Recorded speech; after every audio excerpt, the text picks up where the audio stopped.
Hello students, आज हम solve करने जा रहे हैं जो आज 9 तारीख 2024 को आपका सेट का एग्ज़ाम हुआ है 8th क्लास इंग्लिश का। इसमें फर्स्ट क्वेश्चन है, who wrote the letter in the lesson the best Christmas present in the world. किसने best Christmas present in the world में लेटर लिखा था?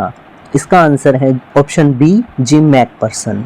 Next second question, what question word should be used in this dash old are you. इसमें आपको question word बताना है जो कि WH फैमिली से होता है। इसका आंसर है option C, how old are you. Next question third, which tense is used in the sentence. हमें सेंटेंस में जो टेंस यूज हुआ है वो बताना है। सेंटेंस है, I bought this black dress yesterday. मैंने यह ड्रेस कल खरीदी थी। तो एक तो वर्ब की फॉर्म सेकंड है और दूसरा यस्टरडे भी हमें बताता है कि ये पास्ट की एक्टिविटी है, कल मैंने ब्लैक ड्रेस खरीदी थी। तो इसका आंसर है option C, past indefinite. Question fourth, choose the correct option to complete the sentence. हमें दिए गए ऑप्शन में से बताना है कौन सा ठीक है। सेंटेंस है, when I was younger I dash run very fast. जब मैं छोटा था तब मैं तेज दौड़ता था। यहाँ अगर प्रेजेंट की एबिलिटी होती तो ऑप्शन डी ठीक होता, लेकिन यहाँ पास्ट की एबिलिटी है तो आंसर इसका आएगा ऑप्शन ए, और जो कि है कुड। नेक्स्ट क्वेश्चन भी फोर्थ है जो कि मिस प्रिंट हुआ होगा।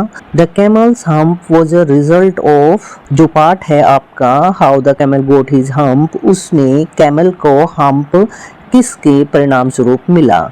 तो इसका आंसर है option D, being lazy. Camel का हम्प मैजिक की वजह से आया था, लेकिन किसके परिणाम स्वरूप आया था? वो ऑप्शन डी आएगा, बीइंग लेजी, क्योंकि वो लेजी रहता था।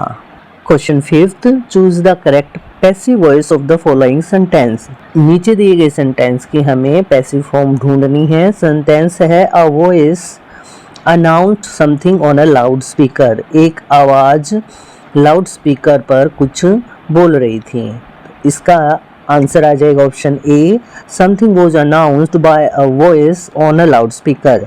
क्योंकि यहाँ पर पास्ट इंडेफिनेट है तो उसकी जब पैसिव वॉइस बनाते हैं तो वॉज या वर का यूज किया जाता है। नेक्स्ट क्वेश्चन है सिक्स्थ, जो कि हमें 20-30 शब्दों में देना है। 2 नंबर का है, 20-30 शब्द मतलब 2 या 3 लाइन में। तो क्वेश्चन है, the cricket says oh what will become of me.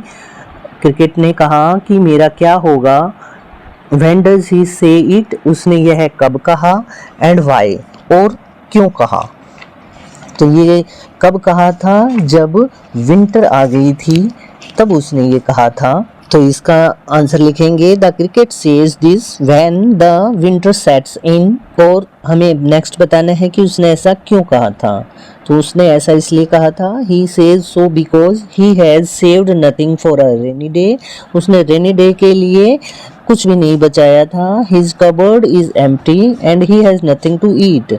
और उसका जो कबर्ड था वो खाली था, उसके पास खाने को कुछ भी नहीं था। He is sure to die of starvation, और भूख की वजह से वह अब उसका मरना पक्का था। नेक्स्ट क्वेश्चन है क्वेश्चन सेवंथ, जो कि हमें 30 से 40 शब्दों में आंसर बताना है, मतलब 3 या 4 लाइन का। तो क्वेश्चन है, इज वैल्यू हैप्पी और अनहैप्पी टू फाइंड वर्क। इसका आंसर आएगा no, value is not happy to find work, he was unhappy. और इसके हमें कारण बताने हैं, give reason for your answer. इसका कारण क्या है? Because he did not like the work of rag picking and he says that he will do this job until he finds a better one. जब तक उसे अच्छी जॉब नहीं मिल जाती तब तक वह इस काम को करेगा। Next question 8, answer the question after reading the given text. यहाँ पैराग्राफ दिया गया है सुनामी लेसन से, इसको पढ़कर आपको आंसर देना है। तो फर्स्ट क्वेश्चन है, when did the Indian ocean tsunami occur. पहले हमें टाइम बताना है, तो पहली लाइन में ही टाइम दिया है, on the morning of December 26, 2004 the Indian ocean tsunami occurred. Did की वजह से अक्कर वर्ब की फॉर्म को अकर्ड में चेंज करेंगे। नेक्स्ट क्वेश्चन है what caused the tsunami, tsunami किस कारण से आती है।